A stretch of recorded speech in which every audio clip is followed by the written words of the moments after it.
I don't want to be like the first person. You're right.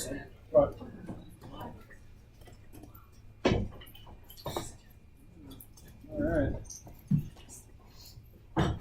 At long last, we have a decision.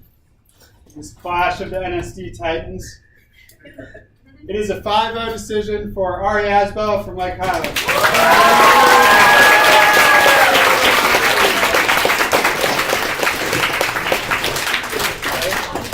I can start, I guess. Is that cool with everybody? Yeah. I'm down. Okay. Y'all! So at the very top of the debate is the lack of the extension of whether truth testing or permissibility by the negative, which means leaving extremely confused as to what, if you were to win the REN-NC, what it means for the debate. As the implications that it either proves the affirmative false or triggers permissibility, but there's no truth testing the 2 and R. And if it triggers permissibility, there's no extension of that either. So at the very top level, I'm persuaded that I should vote on a risk of affirmative offense. However, I'm also unclear what that means if he wins the REN-NC, if there's no permissibility or presumption, and it would potentially take out the AF. So because I'm hesitant to pull the trigger there, I need to evaluate the interactions. There are a few negative arguments. The two are the idea that there's a constitutive feature of the subject is incoherent, and that there's a metaphysical basis that only Ren can answer. I believe these are answered by the following affirmative arguments.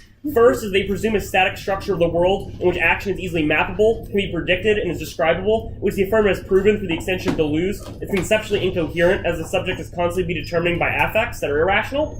B is that regardless of the truth value of the AF, its usefulness as a tool to explain subjectivity is sufficient reason to vote for it, absent any normativity claim. This hijacks the implication from the NC. It also answers any of the answers Conal extends in the case about obligations. While I think it's very close to being two ships passing the night, it seems that the AF has responses that directly put defense in the NC claims, while the affirmative has no direct claims responding to the AF claim, or the negative has no direct claims responding to the AF, which is sufficient to draw a tiebreaker. So the next question is the one I actually sit on for a while, and I'm terrified that I sat on this for this long, because it's conceptually incoherent. Is this psychoanalytical criticism with Popper. This is so much closer than it should have been. I know in truth that this argument makes no sense, but the 2AR does a pretty bad job on extending it. I end up concluding the affirmative is ahead on the psychoanalysis argument for two reasons. First is the 2AR concedes the reconceptualization of the AF and the 1AR and the 2AR that does not make constitutive claims about the nature of the subject structure, but rather attempts to continuously challenge those. And even if they do make a constitutive claim, it is one that challenges it continuously, which delinks the Popper card. And the B point is the 2AR explains at least somewhat a warrant for why the subject's unstable, and it's not falsifiable, non-falsifiable nonsense in the terms of the Popper card, as we are, a quote from the 2AR, shaped by wild intensities and affects from which we have no control. So I vote F on the idea that radical destabilization of the subject is good, and giving worms legal rights helps destabilize the normative subject. So are we going to go with seniority or just whoever goes? We'll just go in order. Yeah. All right, sure. Do you want me to go? I'll go. Okay. All right. I have noticed that I'm becoming the grumpy old person on the panel. I feel that I am willing to embrace that identity in this round because I have no idea what's going on in the NC. I'm somebody who, does know a lot of tournaments, so maybe it's a conscious decision, and I don't fault you for a conscious decision for not going for my ballot. And I like you a lot, Conal. I think you're an incredibly intelligent guy. But I don't really know what's happening in the NC, right? And I think that the 2AR says there's a risk of offense on the neg. I don't understand why the REN-NC negates, because there's no truth testing, no permissibility. I don't think that the Popper analysis has anything to do with Deleuze. And so I'm not going to do all these interactions that are coming out in the 2 and R if I don't understand what's going on in the NC, right? I'm somebody who doesn't feel comfortable being in email chains because I think they lead to situations exactly like this. Where there's just a shitstorm on the app, or a shitstorm of neg-off cases, and no idea what's happening, and it's all suddenly becomes coherent in the 2N, right? So, I'm not going to do any sort of interactions. I think that it's pretty clear, as Ari puts it, in the first 10 seconds of the 2AR, there's no reason to vote neg, so I vote out. Okay. So, I affirm on the Colebrook evidence. First, I have to determine whether this non-extension of permissibility matters, because there are arguments that are in the 2NR very vaguely that I feel uncomfortable kind of like granting to you, Conal, because I do think that in truth they are arguments that just conclude in permissibility, not that they conclude that they negate. But the implication that they do negate is technically conceded. So, just on the level of flow tech, I can probably grant you that, because the A and the B point under the REN 2 card are conceded. So that means that you have to win the REN 1 and the REN 2, or the REN 1 and the CTA evidence to sort of get access to that and the interactions that Ari has with Colebrook. The next thing is the popper off. I'll get to the actual interactions and why I ended up thinking that Ari won on those interactions later. But first, I also want to talk about the popper off. The popper off, I don't get those implications on why that actually means you negate. And in truth, they do conclude with like permissibility, so that I could just right away disregard. But the second thing is that just on the level of tech, there is what is phrased to be like defense against the popper card coming from I think the number 2 point that Ari extends from the 1AR about the what was the phrase, like the fruit of this. I have it written down. Conceded the fruit of the superego argument, which seems to say that it's more about like psychoanalysis, not liking to lose. It's not exactly applied to the F, and seems to be absolutely incoherent as a response to the F anyway. So the popper off doesn't matter. So that limits the debate down to a couple of things. First, I have to determine whether the Colebrook argument is sufficient to affirm, because you have arguments in the 2 and R that are made against the lose argument at the top. This doesn't generate an obligation because. Anyway, yeah. So, before, right, I'll get to the Colebrook versus Zipursky interactions later at the end. But there's one more thing I have to get through, which is the argument you make against Deleuze at the top of the AC, which almost technically goes conceded by by the 2AR, right? Which is that the constitutive nature of the subject or argument like that doesn't imply an obligation, so there's no reason to affirm. This is an argument you make on Deleuze, like on the AC, sort of after you go through the Ren off in the 2 and R. The problem here is that there are independent arguments that you can concede from the Colebrook evidence that says that we do have an obligation to destabilizing the subject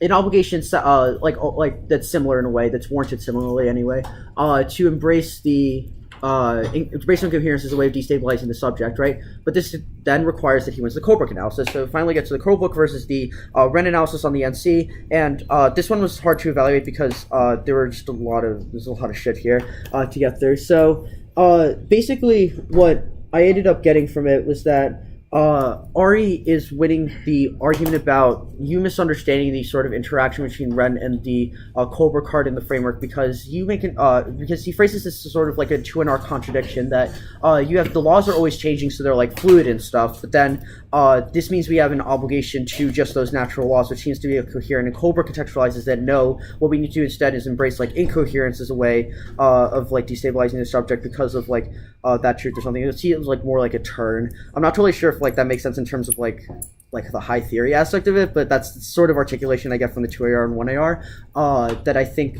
the 2 and R doesn't really respond to well. So because you're kind of just going for like a re-explanation of it, whereas Ari's trying to like interact with the warrants of that. So just on like the flow level, technical level, because of that, Ari seems to be winning that the argument he's making on the Ren off, which gives him access to the Colebrook, which gives him that obligation to affirm. Okay. So I agree with what people have been saying about the popper thing. I think the biggest thing for me, like that made me most immediately just not evaluate it, was just that there wasn't like any implication extended, or I'm not even sure there was like initially an implication to it. So no impact, no reason to vote. But also I think this no link argument was like not really handled, and I think both of you guys spent like no time on this, and like I don't really understand either of the arguments in the 2 and R or in the 2AR, but I certainly don't see why this is a reason to vote neg. I think that I agree with John that there is a reason to negate absent the permissibility stuff. So that is the A and B point underneath whatever card that was in the NC. But actually I'll get to this on the NC. But so the reason why I end up thinking that the non-extension of permissibility means that the neg can't win on just like there's no obligation to affirm. So the argument on the AF framework is not a reason to negate given the non-extension of permissibility. I also think that although the 2AR didn't explicitly flag it on this argument, the 2NR also didn't explicitly flag answers to the Deleuze card, so there are just competing extensions of different claims. So I think that the arguments above Deleuze, given that this is just a defensive argument, if Ari wins like some claim about why he does generate an obligation, i.e.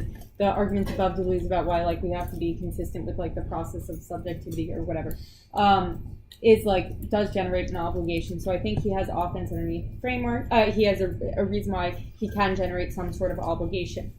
And I think he's winning the claim like that the subject is not stable, along with the Holbrook stuff, which isn't explicitly contested by the 2NR. You just say it's not relevant. So we have to embrace incoherence. I don't know what that means in terms of the NC yet. So then I go to the NC. And so the reasons to negate, the first thing I think of is the reasons to negate on the NC are about like the unenforceability of rights, or rights cannot be something because they cannot be derived from natural, natural law.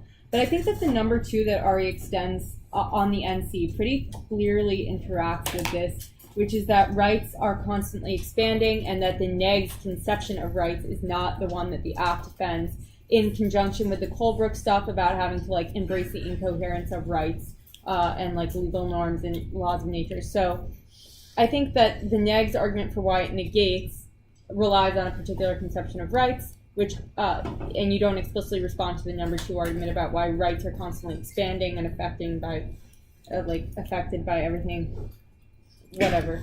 And then the second thing I think is that you keep saying that you're not a question of like static norms. You recognize that everything is fluid, but then I don't really understand what the NC is saying. So I end up thinking that the number 1 argument does apply, which is the argument about like the idea that there's like a linear order, or like we can predict effectively what will happen, is inconsistent with what the AF framework says. And I think the AF framework has a more robust explanation of why that's the case than the like explanation of like the tree growing in the 2NR. So I think the AF's explanation is more robust on that account, and I think it does apply because the explanation is like there are certain things in the world that we do experience, and I do, yeah. So at that point, I think that I can affirm on like the Colebrook stuff about like embracing the incoherence of rights, because I think that the neg is not ahead on like the premise that they need to win, that like there are some truths in the external world that we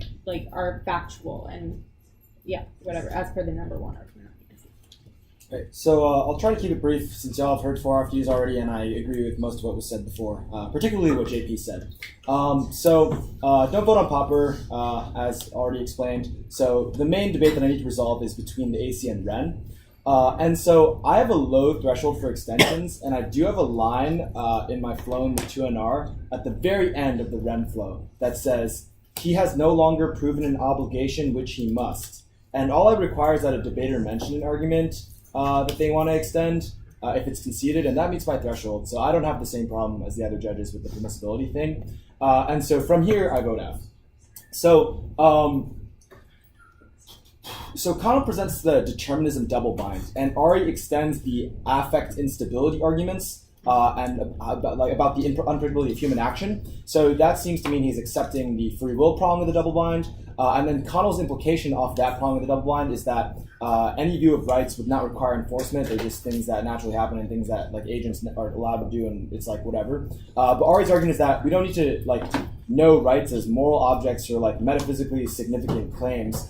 They're just methods towards achieving something for the app framework, which is this advocacy of giving rights for worms, which you can affirm on. And so I usually limit my commentary to just what was relevant to the decision, but because this is camp and it's educational, I'll try to give a little bit of advice. So Conal, I think you shouldn't go for the psychoanalysis thing as a throwaway at the end of the 2NR, right? Like even if you don't go, even if you don't actually think you're going to win on something, like I don't know that, right? So you don't know if I'm stupid, right? You can still like go hard for Popper and like act as if you truly believe that you're winning it. Because if you don't seem like you believe that you're winning it, then there's no way that I'm ever going to think that you're winning it. Because I can make a wrong decision, and if you think that you're behind on it, you want me to make the wrong decision in favor of it. So don't be like, I might go for something else if I have time, but like just commit to it and be like, yeah, I'm winning on this. And Ari, I think that your second response to the Ren thing might actually it's just a silly way to turn it, but it might actually be a turn. Because so he has this determinism double bind, and he describes regulatory laws as just like laws of nature and just things that happen. But if you're winning that rights are expanding, then that might mean that under determinism there is like a regulatory law. Is that what you're going for? It didn't seem clear to me Sort of, but in the 1AR. that kind of expands what rights are, but it's not. Yeah. So if it's I can true, see a way to spin it that way. yeah. So like if basically regulatory law is just what happens because it's just what's natural, then maybe what's natural is just expansion of rights, and that would apply to animal rights, and we should affirm also. Yeah. Good debate though. Yeah, very good debate.